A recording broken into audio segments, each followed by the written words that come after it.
I'm going to actually have all of the panelists introduce themselves, but I'm going to start with Mr. Adam Mendler from the Veloz Group. And you're going to tell us a little bit about who you are and what inspired you Sure. to be where you are today. Hi, everyone. I'm Adam. Welcome. I'm really excited to be here. Looking forward to helping out however I can tonight. I grew up here. I'm a native of LA. Grew up in the Valley, for those of you that have been outside of the West Side. I went to college at USC, got my MBA at UCLA, so stayed local. Lived in New York in between, worked for a big hedge fund, worked for a couple of big companies in finance, a couple of big companies in entertainment.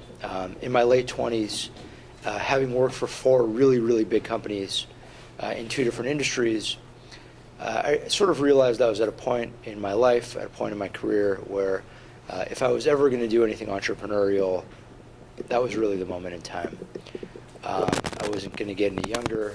My expenses weren't going to get any lower. My energy wasn't going to get any higher. That was it. That was the time. So my brother, who's 2 years younger than me and has a very, very deep background in technology, and I both basically stopped, sort of our career trajectories and started a company. We started the Veloz Group. And when we started, we really had no idea what we were doing. We were first-time entrepreneurs, and for better or worse, probably for worse, made every mistake you could possibly make. So we learned a lot. Even though I went to business school for 6 years, 4 in college, 2 in graduate school, I really learned through the school of hard knocks and the school of learning, and by making a lot of mistakes. We wound up launching 2 different e-commerce businesses, and we launched a 3rd business, which is a technology consulting and software development business. All 3 businesses are active and ongoing, and we spend a lot of time, our team spends a lot of time just driving them every day. Sure. And I don't know if this microphone is live. It's like a boom mic, so Oh. I can't shoot. Okay. But they need to hear you. Got it. But you're fine. We do a lot in the technology space, but not in the boom mic space. So this is a bit outside of my scope of expertise.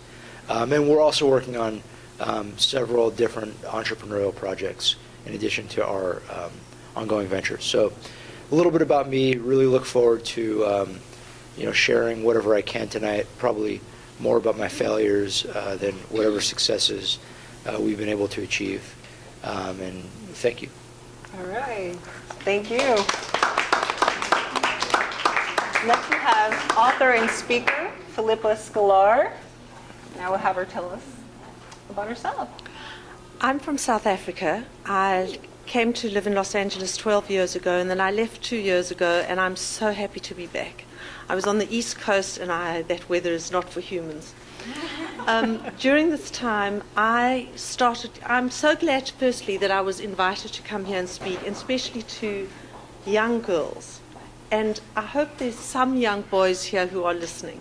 I'm a survivor of abuse, and I co-wrote a book called When Loving Him Hurts with a therapist who's also a domestic violence expert. And abuse is such a shameful subject, and we are never ever told what the warning signs are, and even when we are in it, it takes a long time to even accept that we are abused women. So my goal now and mission in life is to educate and empower women from the time mothers give birth until they're older, because the devastation of abuse can stay with you for a long, long time. Even after you leave the abusive relationship, abused women continue abusing themselves. So my aim for you is for you to understand what the warning signs are, so that when you do come across them, you'll have the bells clanging in your head to leave. And that's my story. Yes, thank you. Next we have Professor Rosalind Kahn. She's a TEDx speaker and author, and she's going to tell us about herself as well and her journey. Hi, everybody. My name is Rosalind Kahn. It's a pleasure and honor to be with you all here today. First off, I want to tell you I was one of 5 children. I grew up in San Diego. And when I think back on my life, being one of 7 kids, it's kind of overwhelming. And so the first part of my life where something distinguished actually happened is when I found out I had scoliosis. And that isn't the type of attention that you want. So when I entered high school, I entered in a body cast, and I kind of learned what it was like to be an outsider. So when I went away to college, I changed my major 3 times. And I want to tell you, if you don't know what you want to be in life, it's okay. Because life is a journey, it's not a destination. If you change your mind many ways, it doesn't matter. Because I graduated in 3 years. And in those 3 years, I took a trip and I traveled all the way around the world to promote a group that had cultural understanding at its backbone. And when I came back, I went to work in retail. And a friend of mine said the most important skill that any of you can learn in life is how to deal and interact with people. My life has had many, many journeys in a number of different fields, everything from working in a car wash to a shoe store, to working in Jack Murphy Stadium, to a career in advertising, where yo se habla español. I speak Spanish, and I used to work in Spanish language media. I went to the sales got really high and the sales got really low. I worked in the field of nonprofit, and then I was in the field of training. I trained managers, and I was never a manager, but I knew how to communicate. I knew how to teach people how to open up doors and how to understand one another, and that was really important. And when the field of training took a dive, I had to do something else.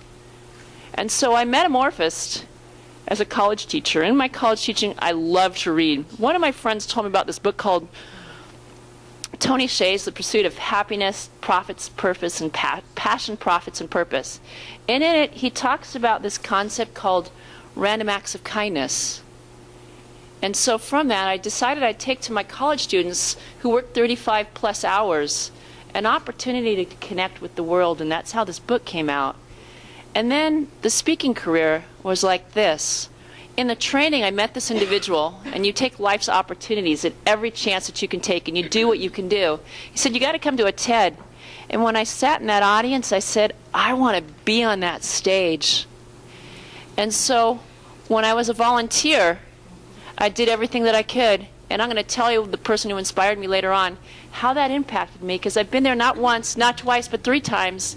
Even helped this young lady right here, helped her get on the TED stage. And I've coached a number of people. If you have a dream and you want to make it happen, I can help you make it happen. So it's my distinct honor and privilege to be here. And the lesson I want to show you is life isn't fair. It doesn't always work out. But there's beauty on the other side. And when it really hurts and you want to quit, don't. Because there's... Yeah, that's it. Yeah, that's it. There you go. No said, yes. Yes, thank you. Thank you, Rosalind. Next we have, no introduction, but... Yeah, so y'all met me already, and y'all know I'm an engineer by training. I spent most of my career in aerospace and defense, very male-dominated field, and I think when we get into the conversation, really I was a kind of a tomboy, hung out with the boys mostly and did things with them, and it wasn't really until just a few years ago when I was recruited to go to a company in the Midwest when I really even realized that there are parts of the country, wonderful people, wonderful part of the country, but I was the first woman ever in the history of a 45-year, very large company, multi-billion-dollar company, the first woman ever to be, an SVP, a senior vice president in charge of development. No, but the reason I say that is it was so odd to me when they told me that I would be the first one, after I had actually accepted the job, I kind of went, oh, okay. And they said, well, how do you feel about that?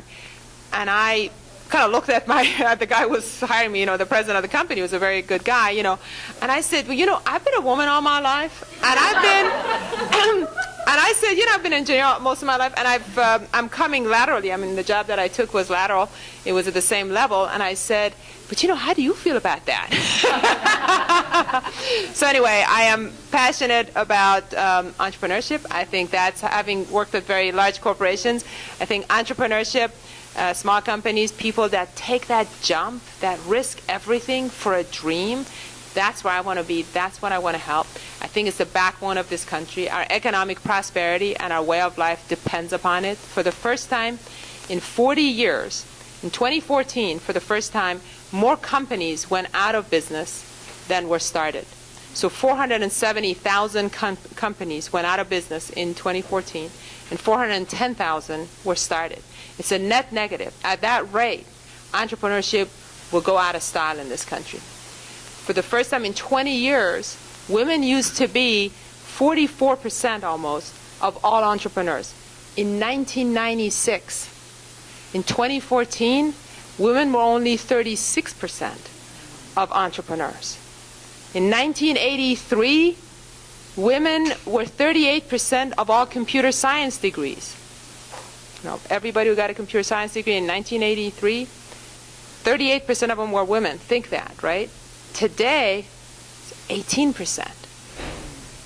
These trends are startling. These trends are unacceptable. You know why? This is my last big point. We can talk about it more on the panel. It's because a STEM job, a science, technology, engineering, and math job, pays 30 to 80% better. 30 to 80% better, depending on the exact field you're in and the level that you're at. That's a microeconomic issue. It's also a macroeconomic issue. There was just a new story that came out that Silicon Valley is leaving $25 billion on the table in GDP just because of gender inequality. That our nation is missing out on $2 trillion in GDP just because of gender inequality. Enough said. Lots of data throwing at you. I was just trying to dizzy you a little bit. Actually, this is going to be also interactive. Right. So this will be interactive. So of the teens here, whose school offers STEM? Raise your hand. Anybody? All right. Take note of that. Also, who here knows what GDP stands for?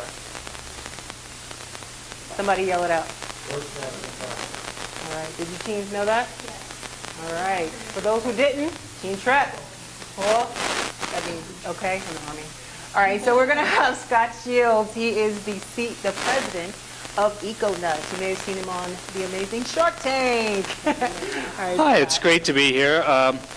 Yeah, that's one thing. I've always been an entrepreneur most of my life. I grew up with a single mom, and I kind of like to eat, so I learned how to work and do things. The first business I started was a lawn mowing business. I went around my neighborhood and started talking to all the people and saying, why should you have these other guys that don't live in the neighborhood mow your lawns when us as the kids could simply mow the lawns for you at a better rate? So we grabbed, 80% of the neighborhood business over 17 blocks, and we started getting salt in our lawnmowers and getting chased down the street by these other guys who wanted their lawn jobs back. So at the end of the day, everyone decided it was best that I sell the company. So I sold it, transferred the business to some other guy, and they ran the business. But it was something I learned, that there was always value in your customers, and there's value in every business, but it may not necessarily be the value that you think that it is. So it's just trying to recognize and understand what business is. Years later, I was an actor in the movie Pirates of the Caribbean. I played Duncan the Pirate. I spent months and months on that. It was fabulous. Fired off cannons, shot off things, learned that special effects are not added after the fact. They're added on top of the actors. So when you see the things exploding and blowing up, yes, we're actually on set and stuff really is blowing up. What a horrible thing.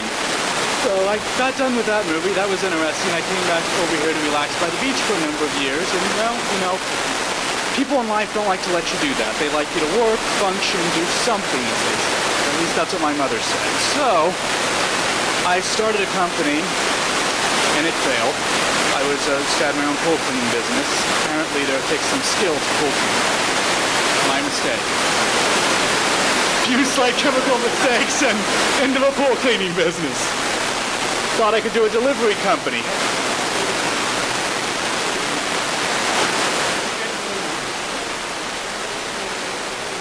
I discovered these little berries that came all the way over from Nepal. And I was like, wow, these things are cool. What do they do? Well, they actually made soap. That's interesting. So they're used for laundry. You put 4 or 5 berries, you put them in a little bag, you toss that into your washing machine. As it gets agitated around, it releases soap.